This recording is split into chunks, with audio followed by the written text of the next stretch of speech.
ಹೇಗಿರುತ್ತೆ ಒಂದು ಪ್ರಪಂಚದಲ್ಲಿ ಮನುಷ್ಯರು ಜೀವನ ಮಾಡೋದಕ್ಕೆ ರೋಬೋಟ್ಸ್ ಗಳನ್ನ ನಂಬ್ಕೊಂಡಿದ್ರೆ ಇವತ್ ನಾವು ನೋಡ್ತಿರೋದು ಕೂಡ ಅಂತದ್ದೇ ಒಂದು ಅದ್ಭುತವಾಗಿರುವಂತ ಮೂವಿ. ಈ ಮೂವಿಲಿ ಸೈನ್ಸ್ ಫಿಕ್ಷನ್ ಅಡ್ವೆಂಚರ್ ನ ಜೊತೆ ಒಬ್ಬ ತಂದೆ ಹಾಗೆ ಮಗನ ಅದ್ಭುತವಾಗಿರುವಂತ ಪ್ರೀತಿನೂ ಕೂಡ ನೋಡೋದಕ್ಕೆ ಸಿಗುತ್ತೆ.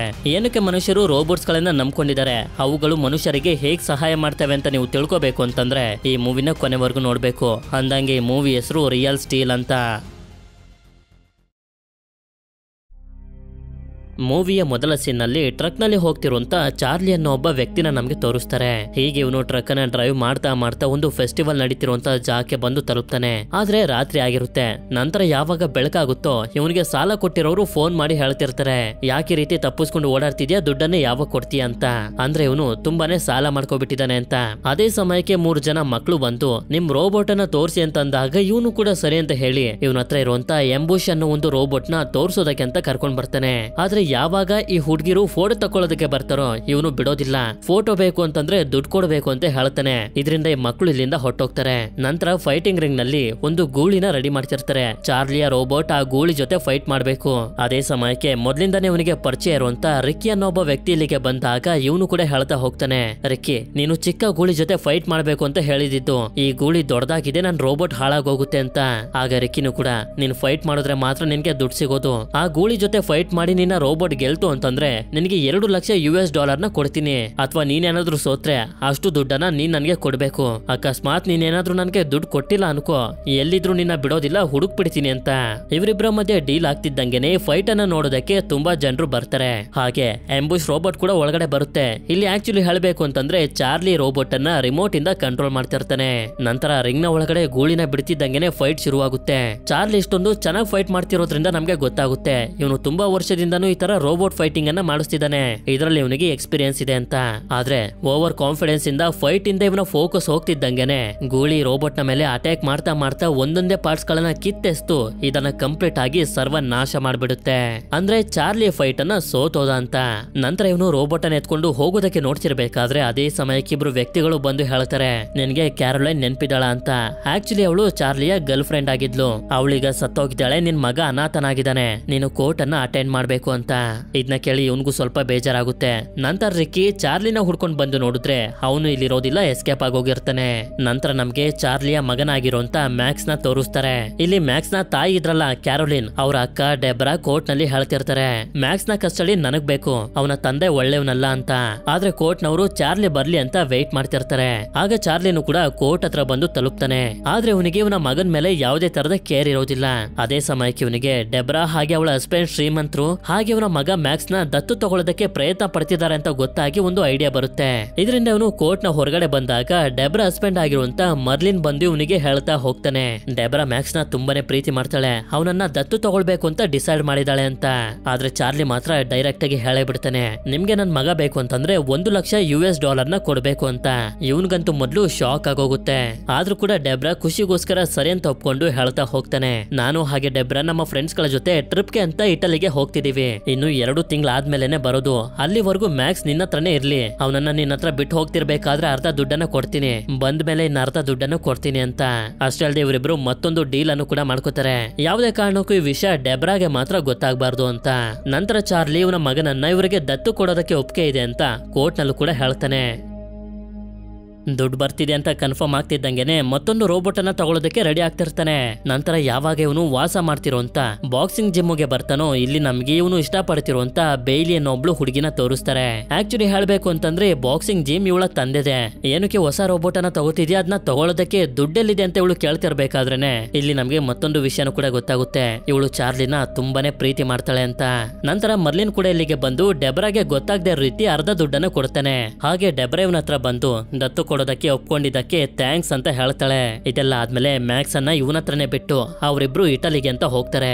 ನಾನ್ ನಿನ್ ತಂದೆ ಚಾರ್ಲಿ, ನೀನ್ ಚಿಕ್ಕವನಿರ್ಬೇಕಾದ್ರೆ ನೋಡಿದೆ ಅಂತ ಇವನು ಹೇಳ್ತಿರ್ಬೇಕಾದ್ರೇನೆ ಬೇಯ್ಲಿಗೆ ಬರ್ತಾಳೆ, ರೋಬೋಟ್ ಬಂದಿದೆ ದುಡ್ಡನ್ನ ಕೇಳ್ತಿದ್ದಾರೆ ಅಂತ.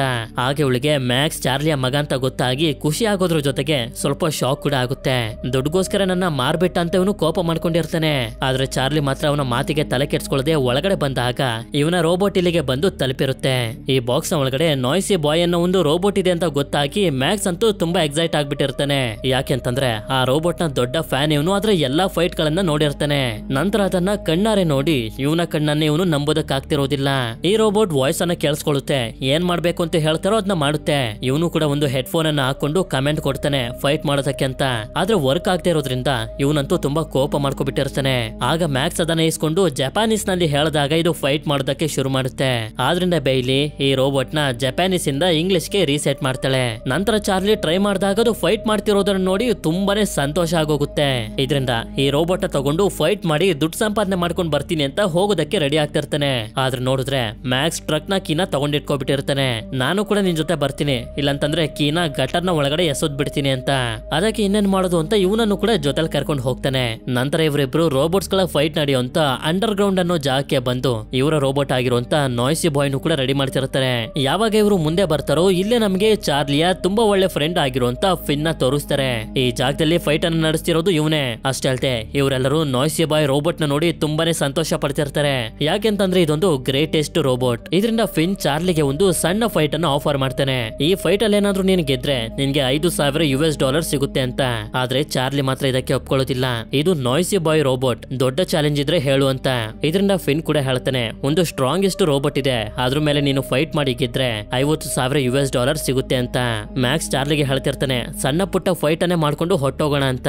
ಆದ್ರೆ ಇವನ್ ಮಾತ್ರ ಮ್ಯಾಕ್ಸ್ ನ ಮಾತನ್ನೇ ಕೇಳೋದಿಲ್ಲ.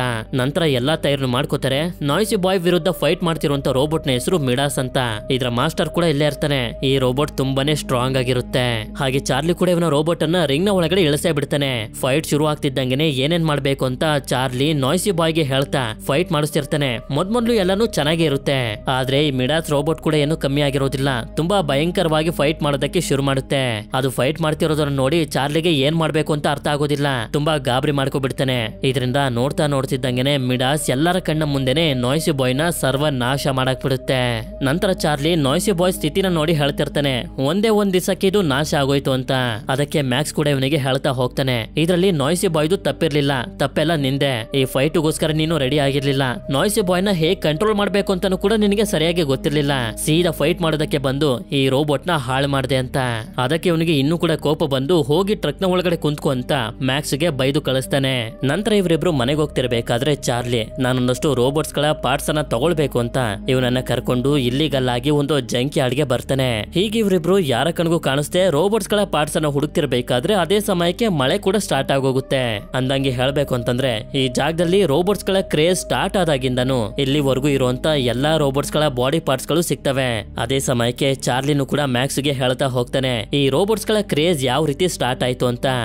ಮೊದ್ಲು ಎಲ್ಲರೂ ಮನುಷ್ಯರ ಬಾಕ್ಸಿಂಗ್ ಅನ್ನ ನೋಡೋದಕ್ಕೆ ಇಷ್ಟಪಡ್ತಿದ್ರು. ಆದ್ರೆ ಕಾಲ ಕಳಿತಾ ಅದು ಬೋರ್ ಆಗೋಯ್ತು. ಇನ್ನು ಕೂಡ ಜಾಸ್ತಿ ಕ್ರೂರವಾಗಿರುವಂತ ಫೈಟ್ ಅನ್ನ ನೋಡ್ಬೇಕು ಅಂತ. ಆಗ ಶುರುವಾಗಿದ್ದೆ ರೋಬೋಟ್ಸ್ ಗಳ ಬಾಕ್ಸಿಂಗ್. ಹೀಗೆ ಇವರಿಬ್ರು ಮಾತಾಡ್ತಿರ್ಬೇಕಾದ್ರೆ ಮ್ಯಾಕ್ಸ್ ಆಳ ಇರುವಂತ ಒಂದು ಜಾಗದಲ್ಲಿ ನಿಂತಿರ್ತಾನೆ. ಅದೇ ಸಮಯಕ್ಕೆ ಈ ಜಾಗ ಕುಸ್ತು ಇನ್ನೇನು ಇವನು ಕೆಳಗಡೆ ಹೋಗಿ ಬೀಳ್ಬೇಕು ಅಂತ ಅನ್ಕೊಳ್ಳೋಷ್ಟ್ರಲ್ಲಿ ನೋಡಿದ್ರೆ ಒಂದು ರೋಬೋಟ್ ನ ಕೈಗೆ ಇವನ ಬಟ್ಟೆ ಸಿಗಾಕೊಂಡಿರುತ್ತೆ. ಅದೇ ಸಮಯಕ್ಕೆ ಚಾರ್ಲಿನು ಕೂಡ ಗಾಬರಿ ಪಟ್ಕೊಂಡು ಇಲ್ಲಿಗೆ ಬಂದು ಹುಷಾರಾಗಿ ಇವನನ್ನ ಕಾಪಾಡಿ ಮೇಲಕ್ಕೆ ಕರ್ಕೊಂಡು ಬರ್ತಾನೆ. ಆಗ ಇವನಿಗೆ ಮತ್ತೆ ಜೀವ ಬಂದಂಗಾಗುತ್ತೆ. ಆಗ ಮ್ಯಾಕ್ಸ್ ಗೆ ಇವನ ಜೀವ ಕಾಪಾಡಿರುವಂತ ರೋಬೋಟ್ ಕಾಣಿಸಿ ಇದನ್ನ ಎತ್ಕೊಂಡು ಹೋಗೋಣ ಅಂತ ಹೇಳ್ತಾನೆ. ಆದ್ರೆ ಚಾರ್ಲಿ ಮಾತ್ರ ಆಗೋದಿಲ್ಲ ಅಂತ ಹೇಳಿ ಇಲ್ಲಿಂದ ಹೊಟ್ಟೋಗ್ತಾನೆ. ಇದರಿಂದ ಇವನೊಬ್ನೇ ರೋಬೋಟ್ ಅನ್ನ ಹೊರಗಡೆ ತೆಗೆಯೋದಕ್ಕೆ ಶುರು ಮಾಡ್ತಾನೆ. ನಂತರ ರಾತ್ರಿ ಕಳೆದು ಬೆಳಕಾಗುತ್ತೆ. ಇವನು ಕೂಡ ರೋಬೋಟ್ ನ ತಗೊಂಡು ಟ್ರಕ್ ಹತ್ರ ಬಂದಾಗ ಚಾರ್ಲಿಯ ಮೇಲಂತೂ ತುಂಬಾನೇ ಕೋಪ ಮಾಡ್ಕೊಂಡಿರ್ತಾನೆ. ಇದಾದ್ಮೇಲೆ ಇವರಿಬ್ರು ಬಾಕ್ಸಿಂಗ್ ಜಿಮ್ ಹತ್ರ ಬಂದು ತಲುಪ್ತಾರೆ.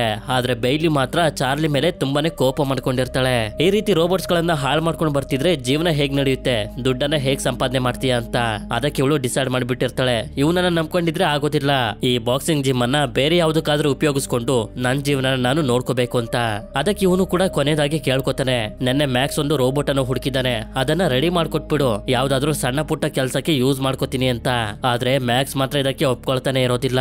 ಇದನ್ನ ಹೊರಗಡೆ ತೆಗ್ದಿರೋದು ನಾನು ನನ್ ರೋಬೋಟ್ ಅಂತ ಹೇಳ್ತಿರ್ತಾನೆ. ನಂತರ ಬೇಲಿನೂ ಕೂಡ ಇದನ್ನ ಚಾರ್ಜ್ ಮಾಡಿ ಆನ್ ಮಾಡಿದಾಗ ಇದು ಆಕ್ಟಿವೇಟ್ ಆಗಿದ್ದನ್ನ ನೋಡಿ ಮ್ಯಾಕ್ಸ್ ಗಂತೂ ತುಂಬಾನೇ ಸಂತೋಷ ಆಗೋಗುತ್ತೆ. ಅಷ್ಟೇ ಅಲ್ಲದೆ ಈ ರೋಬೋಟ್ ಮ್ಯಾಕ್ಸ್ ಯಾವ ರೀತಿ ತಲೆನ ಆಡಿಸ್ತಿರ್ತಾನೋ ಇದು ಕೂಡ ಅದೇ ರೀತಿ ತಲೆ ಆಡಿಸ್ತಿರುತ್ತೆ. ಅಂದ್ರೆ ಇದ್ರೊಳಗಡೆ ಒಬ್ರನ್ನ ನೋಡಿ ಅದೇ ರೀತಿ ಕಾಪಿ ಮಾಡುವಂತ ಶಕ್ತಿ ಇದೆ ಅಂತ. ಇದಾದ್ಮೇಲೆ ಬೇಲಿ ಒಂದು ರಿಮೋಟ್ ಅನ್ನ ಈ ರೋಬೋಟ್ ಗೆ ಕನೆಕ್ಟ್ ಮಾಡಿ ಕೊಟ್ಟು ಇದರಿಂದ ಇದನ್ನ ನೀನು ಕಂಟ್ರೋಲ್ ಮಾಡಬಹುದು ಅಂತ ಹೇಳ್ತಿರ್ತಾಳೆ. ಇಲ್ಲಿ ಆಕ್ಚುಲಿ ಹೇಳ್ಬೇಕು ಅಂತಂದ್ರೆ ಬೇಯ್ಲಿ ಚಾನ್ಸ್ ಸಿಕ್ತಾಗೆಲ್ಲ ಇವನ್ ಜೊತೆ ಪ್ರೀತಿಯಿಂದ ಮಾತಾಡ್ತಿರ್ತಾಳೆ. ಇದೇ ಖುಷಿಲಿ ಮ್ಯಾಕ್ಸ್ ಬದಿಯಾಗಿರುವಂತ ಈ ರೋಬೋಟ್ ನ ಕ್ಲೀನ್ ಮಾಡೋದಕ್ಕೆ ಶುರು ಮಾಡ್ತಾನೆ. ಹೀಗೆ ಕ್ಲೀನ್ ಮಾಡ್ತಿರ್ಬೇಕಾದ್ರೆ ಇದ್ರ ಮೇಲೆ ಆಟೋಮ್ ಅಂತ ಬರ್ದಿರೋದನ್ನ ನೋಡಿ ಇವನಿಗೆ ಗೊತ್ತಾಗೋಗುತ್ತೆ ಇದ್ರ ಹೆಸರು ಆಟೋಮ್ ಅಂತ. ಅದಕ್ಕೆ ಇವನು ಬಂದು ಹೇಳ್ತಿರ್ತಾನೆ ಆಟಮ್ ನ ಕರ್ಕೊಂಡು ನಾವು ರೋಬೋಟ್ ಫೈಟಿಂಗ್ ಗೆ ಹೋಗ್ಬೇಕು ಅಂತ. ಆಗ ಇವರಿಬ್ರು ಕೂಡ ಹೇಳ್ತಿರ್ತಾರೆ ಇದು ಸೆಕೆಂಡ್ ಜನರೇಷನ್ ನ ರೋಬೋಟ್. ತುಂಬಾ ವರ್ಷಗಳ ಹಿಂದೆ ಬಾಕ್ಸಿಂಗ್ ಮಾಡುವಂತ ರೋಬೋಟ್ ಗಳಿಗೆ ಪ್ರಾಕ್ಟೀಸ್ ಮಾಡೋದಕ್ಕೆ ಅಂತ ಈ ರೋಬೋಟ್ ಅನ್ನ ಯೂಸ್ ಮಾಡ್ತಿದ್ರು. ಅಂದ್ರೆ ಬೇರೆ ರೋಬೋಟ್ಸ್ ಗಳು ಈ ತರ ರೋಬೋಟ್ಸ್ ಗಳಿಗೆ ಹೊಡಿತಾ ಪ್ರಾಕ್ಟೀಸ್ ಮಾಡ್ತಿದ್ರು ಅಂತ. ಆದ್ರೆ ಮ್ಯಾಕ್ಸ್ ಮಾತ್ರ ಇವರ ಮಾತನ್ನೇ ಕೇಳ್ತಿರೋದಿಲ್ಲ. ನಾವು ಫೈಟ್ ಮಾಡೋದಕ್ಕೆ ಹೋಗ್ಲೇಬೇಕು ಅಂತ ಹಠ ಹಿಡಿದ್ ಬಿಡ್ತಾನೆ. ನಂತರ ರಾತ್ರಿಯ ಸಮಯದಲ್ಲಿ ಎಲ್ಲರೂ ಮಲಗಿರ್ಬೇಕಾದ್ರೆ ಮ್ಯಾಕ್ಸ್ ಆಟೋಮ್ ಹತ್ರ ಬಂದು ಇದನ್ನ ಹೊರಗಡೆ ಕರ್ಕೊಂಡ್ ಬರ್ತಾನೆ.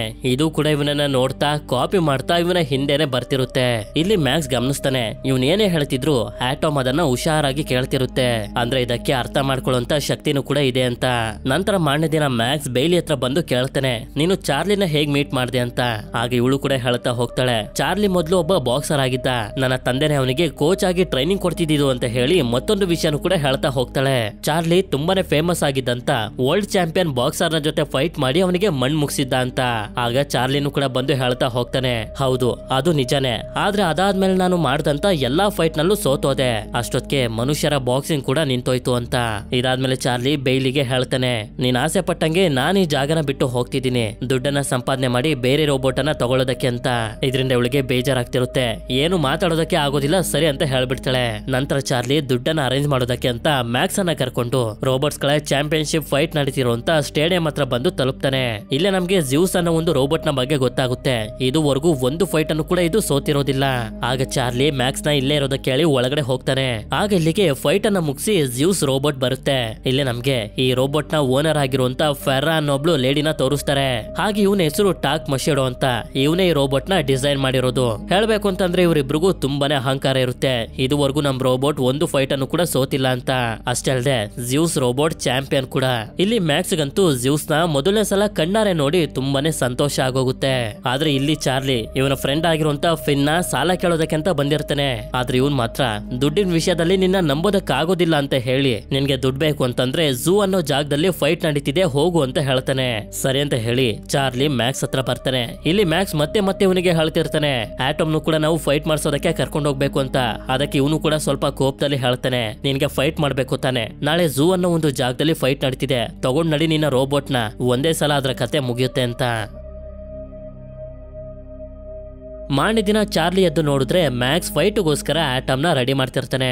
ಇದಾದ್ಮೇಲೆ ಇವರಿಬ್ರು ಆಟಮ್ ನ ಕರ್ಕೊಂಡು ಆ ಝೂ ಅನ್ನೋ ಜಾಗಕ್ಕೆ ಬಂದು ತಲುಪಿದಾಗ ಇಲ್ಲಿ ಇವರಿಗೆ ಕಿಂಗ್ ಪಿನ್ ಅನ್ನೋ ಒಬ್ಬ ವ್ಯಕ್ತಿ ಸಿಗ್ತಾನೆ. ಇವನೇ ಈ ಜಾಗದಲ್ಲಿ ಫೈಟ್ ಅನ್ನ ನಡೆಸ್ತಿರೋದು.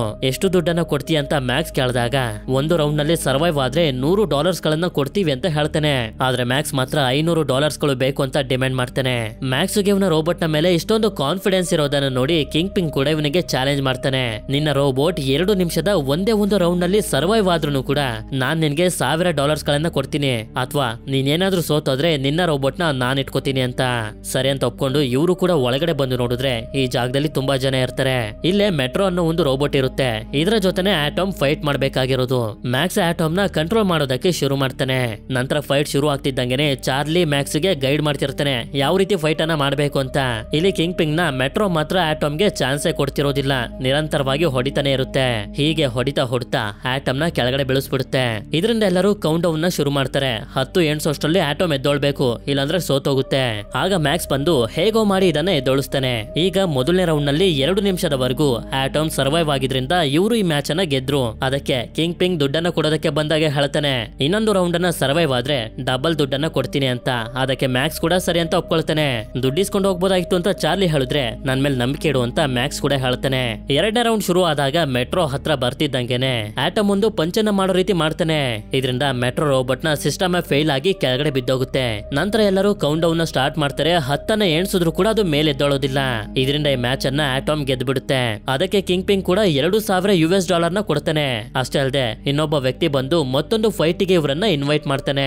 ಈ ತರ ಇವರು ಗೆದ್ದಿರೋದ್ರಿಂದ ಚಾರ್ಲಿಗಂತೂ ತುಂಬಾನೇ ಸಂತೋಷ ಆಗ್ತಿರುತ್ತೆ. ಇದನ್ನ ಬೇಯ್ಲಿಗೆ ಹೇಳಿ ಇನ್ನು ಕೂಡ ಸಂತೋಷ ಪಡ್ತಾನೆ. ಈ ಕಡೆ ಮ್ಯಾಕ್ಸ್ ಆಟಮ್ ನ ಒಳಗಡೆ ತುಂಬಾ ರೀಪ್ರೋಗ್ರಾಮ್ ಗಳನ್ನ ಮಾಡ್ತಾನೆ. ಹಾಗೆ ಮಾರನೇ ದಿನ ಟ್ರೈನಿಂಗ್ ಮಾಡ್ತಿರ್ಬೇಕಾದ್ರೆ ಆದ್ರೆ ಮ್ಯೂಸಿಕ್ ಅನ್ನ ಹಾಗೆ ಡ್ಯಾನ್ಸ್ ಮಾಡ್ತಿದ್ದಂಗೆನೆ ಆಟಮ್ ಕೂಡ ಇವನನ್ನ ನೋಡ್ತಾ ಡ್ಯಾನ್ಸ್ ಮಾಡೋದಕ್ಕೆ ಶುರು ಮಾಡುತ್ತೆ. ಅದೇ ಸಮಯಕ್ಕೆ ಚಾರ್ಲಿ ಬಂದಾಗ ಮ್ಯಾಕ್ಸ್ ಇವನಿಗೆ ತೋರಿಸ್ತಾನೆ.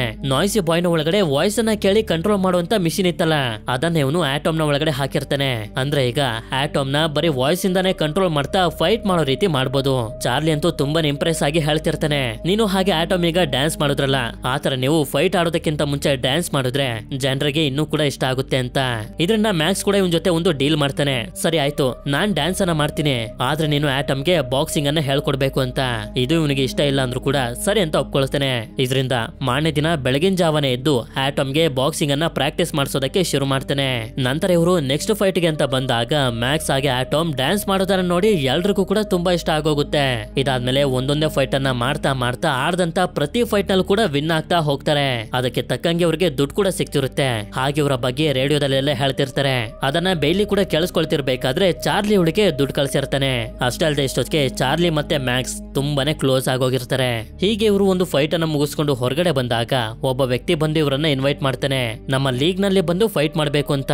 ನೋಡಿದ್ರೆ ಇದು ಸಣ್ಣ ಪುಟ್ಟ ಫೈಟ್ ಅಲ್ಲ, ದೊಡ್ಡ ದೊಡ್ಡ ರೋಬೋಟ್ ಗಳ ಚಾಂಪಿಯನ್ಶಿಪ್ ಫೈಟ್ ನಡೆಯುವಂತ ಒಂದು ದೊಡ್ಡ ಸ್ಟೇಡಿಯಂ ನಲ್ಲಿ ಇವರು ಫೈಟ್ ಮಾಡ್ಬೇಕು. ಸರಿ ಅಂತ ಒಪ್ಕೊಂಡು ಮಾರನೇ ದಿನನೇ ಸ್ಟೇಡಿಯಂಗೆ ಬಂದು ಫೈಟ್ ಗೆ ಅಂತ ರೆಡಿ ಆಗ್ತಿರ್ತಾರೆ. ಇಲ್ಲಿ ಹೇಳ್ಬೇಕು ಅಂತಂದ್ರೆ ಚಾರ್ಲಿ ತುಂಬಾನೇ ನರ್ವಸ್ ಆಗೋಗಿರ್ತಾನೆ. ಯಾಕೆಂತಂದ್ರೆ ಈ ತರ ಲೀಗ್ ನಲ್ಲಿ ಬಂದು ಆಡ್ಬೇಕು ಅನ್ನೋದು ಇವನ ಕನ್ಸು. ಅಷ್ಟೇ ಅಲ್ಲದೆ ಈ ಜಾಗದಲ್ಲಿ ಇವತ್ತೇನೆ ಜ್ಯೂಸ್ ನ ಫೈಟ್ ಕೂಡ ನಡೀತಿರುತ್ತೆ. ಅದೇ ಸಮಯಕ್ಕೆ ಒಬ್ಬ ವ್ಯಕ್ತಿ ಬಂದು ಜ್ಯೂಸ್ ನ ಓನರ್ ಆಗಿರುವಂತ ಫೆರ್ರಾ ನಿಮ್ಮನ್ನ ಕರೀತಿದ್ದಾರೆ ಅಂತ ಹೇಳ್ತಾನೆ. ಇವರು ಕೂಡ ಏನಿರ್ಬೋದು ಅಂತ ಹೋಗ್ತಾರೆ. ಆದ್ರೆ ಇಲ್ಲಿ ನಮ್ಗೆ ತೋರಿಸ್ತಾರೆ ಆಟಮ್ ಇದನ್ನ ಇದು ಕನ್ನಡಿಲಿ ನೋಡ್ಕೊತಿರುತ್ತೆ. ಈ ಕಡೆ ಫೆರ್ರಾ ಇವರಿಬ್ಬರನ್ನ ಕರ್ಸಿರೋದು ಏನಕ್ಕೆ ಅಂತ ಹೇಳ್ತಾ ಹೋಗ್ತಾಳೆ. ನಮ್ಮ ಜ್ಯೂಸ್ಗೆ ಫೈಟಿಂಗ್ ಪ್ರಾಕ್ಟೀಸ್ ಮಾಡೋದಕ್ಕೆ ಒಂದು ರೋಬೋಟ್ ಬೇಕು. ಹೇಗಿದ್ರು ನೀವು ಇವತ್ತು ಫೈಟ್ ನಲ್ಲಿ ವಿನ್ ಆಗೋದಕ್ಕಾಗೋದಿಲ್ಲ. ಯಾಕೆಂತಂದ್ರೆ ನಿಮ್ಮ ವಿರುದ್ಧ ಆಡ್ತಿರೋದು ಟ್ವಿನ್ ಸಿಟಿ ಅನ್ನೋ ಒಂದು ರೋಬೋಟ್. ಅದು ತುಂಬಾನೇ ಸ್ಟ್ರಾಂಗ್ ಆಗಿದೆ. ನಿಮ್ಮ ರೋಬೋಟ್ ನಾಶ ಆಗೋದಕ್ಕಿಂತ ಮುಂಚೆ ನಮ್ಗಾದ್ರೂ ಮಾರ್ಬಿಡಿ ಅಂತ. ಇದರಿಂದ ಮ್ಯಾಕ್ಸ್ ಗೆ ತುಂಬಾ ಕೋಪ ಬಂದು ನಾವದನ್ನ ಮಾರೋದಿಲ್ಲ ಅಂತ ಹೇಳಿ ಹೋಗ್ತಿರ್ಬೇಕಾದ್ರೆ ಚಾರ್ಲಿನೂ ಕೂಡ ಕೇಳ್ತಾನೆ, ಒಳ್ಳೆ ಡೀಲ್ ಅಲ್ವಾ, ಮಾರ್ಬಿಡ್ಬೋದಾಗಿತ್ತು ಅಂತ. ಆದ್ರೆ ಮ್ಯಾಕ್ಸ್ ಮಾತ್ರ ಅದಕ್ಕೆ ಒಪ್ಕೊಳ್ಳೋದಿಲ್ಲ. ಇಲ್ಲಿಂದ ಫೈಟ್ ಗೆ ರೆಡಿ ಆಗೋದಕ್ಕೆ ಅಂತ ಹೋಗ್ತಾನೆ. ಇದಾದ್ಮೇಲೆ ಫೈಟ್ ಶುರು ಆಗ್ತಿರುತ್ತೆ. ಇದನ್ನ ಬೇಲಿನೂ ಕೂಡ ಟಿವಿಲಿ ನೋಡ್ತಿರ್ತಾಳೆ. ಅದೇ ಸಮಯಕ್ಕೆ ಟ್ವಿನ್ ಸಿಟಿ ರೋಬೋಟ್ ರಿಂಗ್ ನ ಒಳಗಡೆ ಬರುತ್ತೆ. ಇದಾದ್ಮೇಲೆ ಮ್ಯಾಕ್ಸ್ ಆಗಿ ಆಟಮ್ ಕೂಡ ಎಂದಿನಂತೆ ಡ್ಯಾನ್ಸ್ ಮಾಡ್ತಾ ಎಂಟರ್ ಆಗ್ತಾರೆ. ಇದನ್ನ ನೋಡಿ ಇಲ್ಲಿರುವಂತ ಜನರಿಗಂತೂ ತುಂಬಾನೇ ಇಷ್ಟ ಆಗೋಗುತ್ತೆ. ಫೆರ್ರಾ ಹಾಗೆ ಟಾಕ್ ಮಶಿಡಾನು ಕೂಡ ಈ ಫೈಟ್ ಅನ್ನ ನೋಡ್ತಿರ್ತಾರೆ. ಇಲ್ಲಿ ಹೇಳ್ಬೇಕು ಅಂತಂದ್ರೆ ಟ್ವಿನ್ ಸಿಟಿ ರೋಬೋಟ್ ನ ಕಂಟ್ರೋಲ್ ಮಾಡೋದಕ್ಕೆ ತುಂಬಾ ಜನ ಕಂಪ್ಯೂಟರ್ ಗಳನ್ನ ಇಟ್ಕೊಂಡು ರೆಡಿ ಆಗಿರ್ತಾರೆ. ಆದ್ರೆ ಆಟಮ್ ನ ಕಂಟ್ರೋಲ್ ಮಾಡ್ತಿರೋದು ಬರೀ ಚಾರ್ಲಿ ಮಾತ್ರ.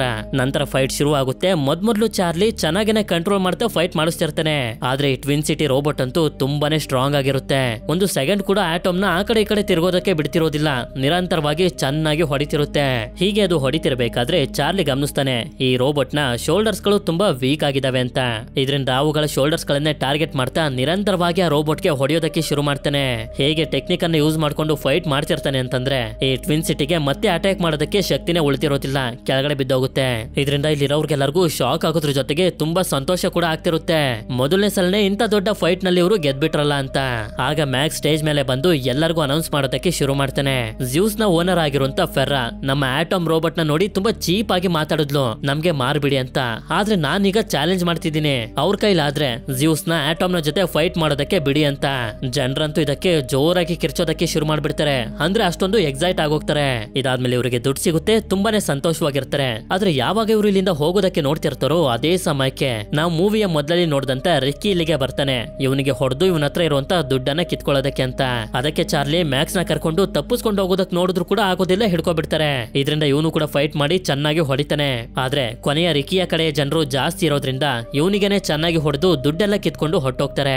ಇದರಿಂದ ಚಾರ್ಲಿ ಮ್ಯಾಕ್ಸ್ ಗೆ ಸಾರಿ ಹೇಳ್ತಾನೆ. ಆದ್ರೆ ಮಲಗಿರ್ಬೇಕಾದ್ರೆ ತುಂಬಾ ಇವನಿಗೆ ಯೋಚನೆ ಬರೋದಕ್ಕೆ ಶುರು ಆಗುತ್ತೆ, ಮ್ಯಾಕ್ಸ್ ನನ್ ಜೊತೆ ಇರೋದು ಸರಿನಾ ಅಂತ. ನಂತರ ಮಾರನೇ ದಿನ ಒಂದು ಬಿಲ್ಡಿಂಗ್ ಗೆ ಮ್ಯಾಕ್ಸ್ ನ ಕರ್ಕೊಂಡು ಬರ್ತಾನೆ. ಇಲ್ಲಿ ನೋಡಿದ್ರೆ ಮರ್ಲಿನ್ ಹಾಗೆ ಡೆಬ್ರಾ ಬಂದ್ಬಿಟ್ಟಿರ್ತಾರೆ. ಅವ್ರನ್ನ ನೋಡಿ ಮ್ಯಾಕ್ಸ್ ಎದ್ರುಕೊಂಡು ಪ್ಲೀಸ್ ನಾನು ಅವ್ರ ಜೊತೆ ಕಳಿಸ್ಬೇಡ, ನಿನ್ ಜೊತೆ ಇರೋದಕ್ಕೆ ಇಷ್ಟ ಅಂತ ಹೇಳ್ತಾನೆ. ಆದ್ರೆ ಚಾರ್ಲಿ ಮಾತ್ರ ನೀನ್ ಅವ್ರ ಜೊತೆ ಹೋಗು ಅಂತ ಇರ್ತಾನೆ. ಎಷ್ಟೇ ಅಂಗಲಾಚಿ ಬೇಡ್ಕೊಂಡ್ರು ಕೂಡ ಚಾರ್ಲಿ ಮಾತ್ರ ಇವನ ನಿರ್ಧಾರನ ಚೇಂಜ್ ಮಾಡೋದಿಲ್ಲ. ಅದಕ್ಕೆ ಮ್ಯಾಕ್ಸ್ ಕೂಡ ಇವನ ವಸ್ತುಗಳನ್ನ ಪ್ಯಾಕ್ ಮಾಡ್ಕೊಳ್ತಿರ್ಬೇಕಾದ್ರೆ ಬಂದು ಹೇಳ್ತಾನೆ, ನೀನು ಅವ್ರ ಜೊತೆ ಹೋದ್ರೇನೆ ಒಳ್ಳೇದು, ನನ್ ಜೊತೆ ಇದ್ರೆ ನಿನ್ಗೆ ಒಳ್ಳೆ ಜೀವನನ ಕೊಡೋದಕ್ಕಾಗೋದಿಲ್ಲ ಅಂತ. ಆಗ ಮ್ಯಾಕ್ಸ್ ಹೋಗೋದಕ್ಕಿಂತ ಮುಂಚೆ ಒಂದೇ ಒಂದು ಮಾತನ್ನ ಹೇಳ್ತಾನೆ, ನೀನ್ ಯಾವಾಗ್ಲೂ ನನ್ ಜೊತೆ ಇರ್ತೀಯ ಅಂತ ಅನ್ಕೊಂಡಿದ್ದೆ ಅಂತ. ಮ್ಯಾಕ್ಸ್ ಅವ್ರ ಜೊತೆ ಹೋದ್ಮೇಲೆ ಚಾರ್ಲಿನೂ ಕೂಡ ತುಂಬಾ ಬೇಜಾರ್ ಮಾಡ್ಕೊಂಡು ಅಲ್ಲಿಂದ ಮತ್ತೆ ಬೇಯ್ಲಿ ಹತ್ರ ಬರ್ತಾನೆ. ಇದಾದ್ಮೇಲೆ ಮಾರನೇ ದಿನ ಮ್ಯಾಕ್ಸ್ ಎಲ್ಲಿ ಅಂತ ಕೇಳಿದಾಗ ಇವನು ಕೂಡ ನಡೆದಿರುವಂತ ಎಲ್ಲಾ ವಿಷಯನೂ ಹೇಳ್ತಾನೆ. ಹಾಗೆ ಅವಳು ಇವನಿಗೆ ಅರ್ಥ ಮಾಡಿಸ್ತಾಳೆ. ಅವನಿಗೆ ನೀನಂದ್ರೆ ಇಷ್ಟ, ನಿನ್ ಜೊತೆ ಇರೋದಕ್ಕೆ ಇಷ್ಟ, ಹೋಗವನನ್ನ ಕರ್ಕೊಂಡ್ ಬಾ ಅಂತ. ಅದಕ್ಕೆ ಇವನು ಕೂಡ ಸರಿ ಅಂತ ಒಪ್ಕೊಂಡು ಅಲ್ಲಿಂದ ಡೆಬ್ರಾ ಮನೆ ಹತ್ರ ಬಂದಾಗ ಮ್ಯಾಕ್ಸ್ ಡೋರ್ ಅನ್ನ ಓಪನ್ ಮಾಡ್ತಾನೆ.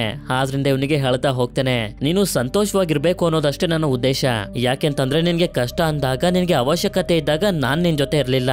ಅಟ್ಲೀಸ್ಟ್ ನನ್ನಿಂದ ನಿನ್ಗೆ ಪ್ರಾಬ್ಲಮ್ ಆಗ್ಬಾರ್ದು. ನೀನೀಗ ಒಪ್ಕೊಂಡ್ರೆ ನಾವಿಬ್ರು ಹೋಗಿ ಜ್ಯೂಸ್ ನ ಜೊತೆ ಫೈಟ್ ಮಾಡಬಹುದು ಅಂತ. ಇದರಿಂದ ಮ್ಯಾಕ್ಸ್ ಗೆ ತುಂಬಾ ಸಂತೋಷ ಆಗೋಗುತ್ತೆ. ಡೆಬ್ರಾನ ಪರ್ಮಿಷನ್ ಕೇಳಿದಾಗ ಇವಳು ಕೂಡ ಪರ್ಮಿಷನ್ ಕೊಟ್ಬಿಡ್ತಾಳೆ. ಅದಕ್ಕೆ ಇವರಿಬ್ರು ಫೈಟ್ ಗೆ ರೆಡಿ ಆಗ್ತಾರೆ. ನಂತರ ಸೀನ್ ಒಂದು ದೊಡ್ಡ ಸ್ಟೇಡಿಯಂ ನ ಕಡೆಗೆ ಶಿಫ್ಟ್ ಆಗುತ್ತೆ. ಇಲ್ಲೇ ಆಟಮ್ ಹಾಗೆ ಜ್ಯೂಸ್ ನ ಮಧ್ಯೆ ಫೈಟ್ ನಡೆಯೋದು. ಆಕ್ಚುಲಿ ಹೇಳ್ಬೇಕು ಅಂತಂದ್ರೆ ಆಟಮ್ ಗೆ ಜ್ಯೂಸ್ ನ ವಿರುದ್ಧ ಫೈಟ್ ಮಾಡೋದಕ್ಕಾಗುತ್ತೆ ಅಂತ ಯಾರಿಗೂ ನಂಬಿಕೆನೇ ಇರೋದಿಲ್ಲ. ಮೊದಲನೇ ರೌಂಡ್ ಅಲ್ಲಿ ಅದು ಸೋತೋಗುತ್ತೆ ಅಂತ ಅನ್ಕೊಂಡಿರ್ತಾರೆ. ಇಲ್ಲೇ ನಮ್ಗೆ ಗೊತ್ತಾಗುತ್ತೆ ಈ ಮ್ಯಾಚ್ ನಲ್ಲಿ ಒಟ್ಟು 5 ರೌಂಡ್ಗಳು ಇರ್ತವೆ ಅಂತ. ನಂತರ ಮ್ಯಾಕ್ಸ್ ಹಾಗೆ ಚಾರ್ಲಿ ಆಟಮ್ ನ ಕರ್ಕೊಂಡು ರಿಂಗ್ ನ ಒಳಗಡೆ ಎಂಟರ್ ಆಗ್ತಾರೆ. ಅದೇ ಸಮಯಕ್ಕೆ ಹೊರಗಡೆ ನೋಡಿದ್ರೆ ಫಿನ್ ಹತ್ರ ಎಲ್ಲರೂ ಬೆಟ್ಟಿಂಗ್ ಅನ್ನ ಕಟ್ತಿರ್ತಾರೆ.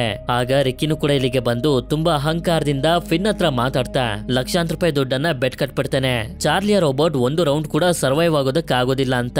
ಈ ಕಡೆ ಜ್ಯೂಸ್ ಕೂಡ ರಿಂಗ್ ಅನ್ನ ಎಂಟರ್ ಆಗುತ್ತೆ. ಆಗ ನೋಡಿದ್ರೆ ಮ್ಯಾಚ್ ಅನ್ನ ನೋಡೋದಕ್ಕೆ ಡೆಬ್ರಾ ಹಾಗೆ ಮರ್ಲಿನ್ ಕೂಡ ಬಂದಿರ್ತಾರೆ. ಅಷ್ಟೇ ಅಲ್ಲದೆ ಬೇಯ್ಲಿನೂ ಬಂದಿರ್ತಾಳೆ. ನಂತರ ಫೈಟ್ ಶುರು ಆಗ್ತಿದ್ದಂಗೆನೆ ಜ್ಯೂಸ್ ಒಂದೇ ಪಂಚ್ ನಲ್ಲಿ ಆಟಮ್ ನ ಕೆಳಗಡೆ ಬೀಳಿಸ್ಬಿಡುತ್ತೆ. ಆದ್ರೆ 10ನೇ ಎಣಿಸೋಷ್ಟ್ರಲ್ಲಿ ಇದು ಮತ್ತೆ ಎದ್ದೊಳುತ್ತೆ. ಈಗ್ಲೂ ಕೂಡ ಜ್ಯೂಸ್ ಬಿಡ್ತಾನೆ ಇರೋದಿಲ್ಲ. ನಿರಂತರವಾಗಿ ಇದಕ್ಕೆ ಹೊಡಿತಾ ಬೀಳಿಸ್ತಾನೆ ಇರುತ್ತೆ. ಆದ್ರೆ ಒಂದು ಸಮಯದಲ್ಲಿ ಆಟಮ್ ಹತ್ರ ಅಪ್ಪರ್ ಕಟ್ ಪಂಚ್ ಅನ್ನ ಮಾಡಿಸಿದ್ರಿಂದ ಎಲ್ಲರಿಗೂ ತುಂಬಾನೇ ಶಾಕ್ ಆಗೋಗುತ್ತೆ. ಆಗ ಚಾರ್ಲಿ ಆಟಮ್ಗೆ ಹೇಳ್ತಾ ಹೋಗ್ತಾನೆ ಯಾವ್ಯಾವ ರೀತಿ ಫೈಟ್ ಮಾಡ್ಬೇಕು, ಪಂಚ್ ಮಾಡ್ಬೇಕು ಅಂತ. ಇನ್ನೇನು ಒಂದು ಒಳ್ಳೆ ಫೈಟ್ ಶುರು ಆಯ್ತು ಅಂತ ಅನ್ಕೊಳ್ಳೋಷ್ಟ್ರಲ್ಲಿ ಮೊದಲನೇ ರೌಂಡ್ ಮುಗಿದೋಗುತ್ತೆ. ಮೊದಲನೇ ರೌಂಡ್ ನಲ್ಲಿ ಆಟಮ್ ಸರ್ವೈವ್ ಆಗಿದ್ರಿಂದ ರಿಕ್ಕಿ ದುಡ್ಡು ಕೊಡ್ಬೇಕಾಗುತ್ತೆ ಅಂತ ತಪ್ಪಿಸ್ಕೊಂಡು ಹೋಗ್ತಿರ್ಬೇಕಾದ್ರೆ ಫಿನ್ ಹಾಗೆ ಇವನ ಜನರು ಬಂದು ಇವನನ್ನೇ ಎಳ್ಕೊಂಡು ಹೋಗ್ತಾರೆ ದುಡ್ಡನ್ನ ಕಿತ್ಕೊಳ್ಳೋದಕ್ಕೆ. ಹೀಗೆ ಪ್ರತಿ ರೌಂಡ್ ಆಡ್ತಿರ್ಬೇಕಾದ್ರೆ ಒಂದೊಂದು ಸಲ ಜ್ಯೂಸ್ ಚೆನ್ನಾಗಿ ಆಡ್ತಿದ್ರೆ ಇನ್ನ ಸ್ವಲ್ಪ ಟೈಮ್ ನಲ್ಲಿ ಆಟಮ್ ಚೆನ್ನಾಗಿ ಫೈಟ್ ಮಾಡ್ತಿರುತ್ತೆ. ಆದ್ರೆ ಯಾವಾಗ 4ನೇ ರೌಂಡ್ ಬರುತ್ತೋ ಜ್ಯೂಸ್ ಆಟಮ್ಗೆ ಚೆನ್ನಾಗಿ ಹೊಡೆದಿದ್ರಿಂದ ಇದು ತುಂಬಾನೇ ಡ್ಯಾಮೇಜ್ ಆಗಿ ಇದ್ರ ಒಳಗಡೆ ಇರುವಂತ ವಾಯ್ಸ್ ಅನ್ನ ರೆಕಾಗ್ನೈಸ್ ಮಾಡುವಂತ ಮಷಿನ್ ಕೂಡ ಹಾಳಾಗೋಗಿರುತ್ತೆ. ಅದಕ್ಕೆ ಮ್ಯಾಕ್ಸ್ ಚಾರ್ಲಿಗೆ ಹೇಳ್ತಿರ್ತಾನೆ, ನೀನು ಆಟಮ್ ನ ಮುಂದೆ ಫೈಟ್ ಮಾಡು, ಅದು ನಿನ್ನ ನೋಡ್ತಾ ನಿನ್ನ ಕಾಪಿ ಮಾಡ್ತಾ ಜ್ಯೂಸ್ ನ ಜೊತೆ ಫೈಟ್ ಮಾಡುತ್ತೆ ಅಂತ. ಆಗ ಇವನು ಕೂಡ ಇನ್ನೇನ್ ಮಾಡೋದು ಬೇರೆ ದಾರಿಲ್ಲ ಅಂತ ಒಪ್ಕೊಳ್ತಾನೆ. ನಂತರ ಚಾರ್ಲಿ ಆಟಮ್ಗೆ ಹೇಳ್ತಾನೆ, ನೀನು ನನ್ನ ನೋಡಿ ನನ್ನ ಮಾತ್ರ ಕಾಪಿ ಮಾಡ್ಬೇಕು ಅಂತ. ಅದೇ ಸಮಯಕ್ಕೆ ಕೊನೆಯ ಹಾಗೆ 5ನೇ ರೌಂಡ್ ಕೂಡ ಶುರುವಾಗುತ್ತೆ. ಚಾರ್ಲಿ ಯಾವ ರೀತಿ ರಿಂಗ್ ಇಂದ ಹೊರಗಡೆ ಫೈಟ್ ಮಾಡ್ತಿರ್ತಾನೋ ಅದೇ ರೀತಿ ಆಟಮ್ ಕೂಡ ಜ್ಯೂಸ್ ನ ಜೊತೆ ಫೈಟ್ ಮಾಡ್ತಿರುತ್ತೆ. ಅಷ್ಟೇ ಅಲ್ಲದೆ ಇಷ್ಟೊತ್ತಿಗೆ ಫೆರ್ರಾ ಹಾಗೆ ಟಾಕ್ ಮಶೀಡನ್ನು ಕೂಡ ತುಂಬಾನೇ ಹೆದರ್ಕೊಬಿಟ್ಟಿರ್ತಾರೆ. ಇಲ್ಲಿ ಇವರಿಬ್ರು ಎಷ್ಟು ಅದ್ಭುತವಾಗಿ ಫೈಟ್ ಮಾಡ್ತಿರ್ತಾರೆ ಅಂತಂದ್ರೆ ಜ್ಯೂಸ್ ಕಂತೂ ಅರ್ಥನೇ ಆಗ್ತಿರೋದಿಲ್ಲ ಈಗ ಮುಂದೆ ಏನ್ ಮಾಡ್ಬೇಕು ಅಂತ. ಹೀಗೆ ಫೈಟ್ ಮಾಡ್ತಾ ಮಾಡ್ತಾ ಜ್ಯೂಸ್ ನ ಬ್ಯಾಟರಿ ಡೌನ್ ಆಗ್ತಿದ್ದಂಗೆನೆ ಆಗ ಆಟಮ್ ಇನ್ನು ಕೂಡ ಭಯಂಕರವಾಗಿ ಅಟ್ಯಾಕ್ ಮಾಡೋದಕ್ಕೆ ಶುರು ಮಾಡುತ್ತೆ. ಆಗ ನಮ್ಗೆ ತೋರಿಸ್ತಾರೆ ಇಷ್ಟೊಂದು ವರ್ಷಗಳಾದ್ಮೇಲೆ ಚಾರ್ಲಿ ತುಂಬಾ ಖುಷಿಯಾಗಿ ಬಾಕ್ಸಿಂಗ್ ಮಾಡ್ತಿರೋದನ್ನ ನೋಡಿ ಬೇಯ್ಲಿ ಹಾಗೆ ಮ್ಯಾಕ್ಸ್ ನ ಕಣ್ಣಲ್ಲಿ ನೀರಿರುತ್ತೆ. ಹೀಗೆ ಆಟಮ್ ಫೈಟ್ ಮಾಡ್ತಾ ಜ್ಯೂಸ್ ಮತ್ತೆ ಫೈಟ್ ಮಾಡದೇ ರೀತಿ ಕಟ್ಟಾಕೋದಕ್ಕೆ ಪ್ರಯತ್ನ ಪಡ್ತಿರ್ಬೇಕಾದ್ರೆ ಅದೇ ಸಮಯಕ್ಕೆ 5ನೇ ರೌಂಡ್ ಕೂಡ ಮುಗಿದೋಗುತ್ತೆ. ನಂತರ ರಿಸಲ್ಟ್ ಬರುತ್ತೆ. 5 ರೌಂಡ್ಗಳಲ್ಲೂ ಜ್ಯೂಸ್ ಜಾಸ್ತಿ ಫೈಟ್ ಮಾಡಿರೋದ್ರಿಂದ ಈ ಮ್ಯಾಚ್ ನಲ್ಲಿ ಜ್ಯೂಸ್ ವಿನ್ ಆಗಿದ್ದಾನೆ ಅಂತ ಅನೌನ್ಸ್ ಮಾಡ್ತಾರೆ. ಆದ್ರೆ ಇದರಿಂದ ಚಾರ್ಲಿ ಹಾಗೆ ಮ್ಯಾಕ್ಸ್ ಗೆ ಸ್ವಲ್ಪನೂ ಬೇಜಾರಾಗೋದಿಲ್ಲ. ಯಾಕೆಂತಂದ್ರೆ ಇಲ್ಲಿರುವಂತ ಪ್ರತಿಯೊಬ್ರು ಕೂಡ ಹೇಳ್ತಿರ್ತಾರೆ ಈ ಮ್ಯಾಚ್ ನ ನಿಜವಾದ ವಿನ್ನರ್ ಆಟಮ್ ಅಂತ. ಆಗ ಮ್ಯಾಕ್ಸ್ ಕೂಡ ಇದನ್ನೇ ನಾನು ಕೇಳೋದಕ್ಕೆ ಇಷ್ಟ ಪಡ್ತಿದ್ದೆ ಅಂತ ಹೇಳ್ತಾನೆ. ಅಷ್ಟಲ್ದೆ ಚಾರ್ಲಿ ಹಾಗೆ ಮ್ಯಾಕ್ಸ್ ಕೂಡ ಒಂದಾಗಿ ಜೊತೆಲಿರ್ಬೇಕು ಅಂತ ಡಿಸೈಡ್ ಮಾಡ್ತಾರೆ. ಇದರಿಂದ ಎಲ್ಲರಿಗೂ ಕೂಡ ತುಂಬಾನೇ ಸಂತೋಷ ಆಗುತ್ತೆ. ಇಲ್ಲಿಗೆ ಈ ಮೂವಿನೂ ಕೂಡ ಎಂಡ್ ಆಗುತ್ತೆ. ಈ ಮೂವಿ ನಿಮ್ಮೆಲ್ಲರಿಗೂ ಇಷ್ಟ ಆಗಿರುತ್ತೆ ಅಂತ ಅನ್ಕೊಂಡಿದ್ದೀನಿ. ಇಷ್ಟ ಆಗಿತ್ತು ಅಂತಂದ್ರೆ ನನಗೆ ಕಮೆಂಟ್ ಮಾಡಿ ತಿಳಿಸಿ ಈ ಮೂವಿಲಿ ಚಾರ್ಲಿಯ ಮಗನ ಹೆಸರೇನು ಅಂತ. ಹಾಗೆ ವಿಡಿಯೋ ಇಷ್ಟ ಆಗಿತ್ತು ಅಂತಂದ್ರೆ ಲೈಕ್ ಮಾಡಿ. ಸರಿ, ಸಿಗೋಣ ಮತ್ತೊಂದು ಅಮೇಜಿಂಗ್ ಆಗಿರುವಂತ ವಿಡಿಯೋದಲ್ಲಿ. Until then stay tuned mystery explainer Kannada.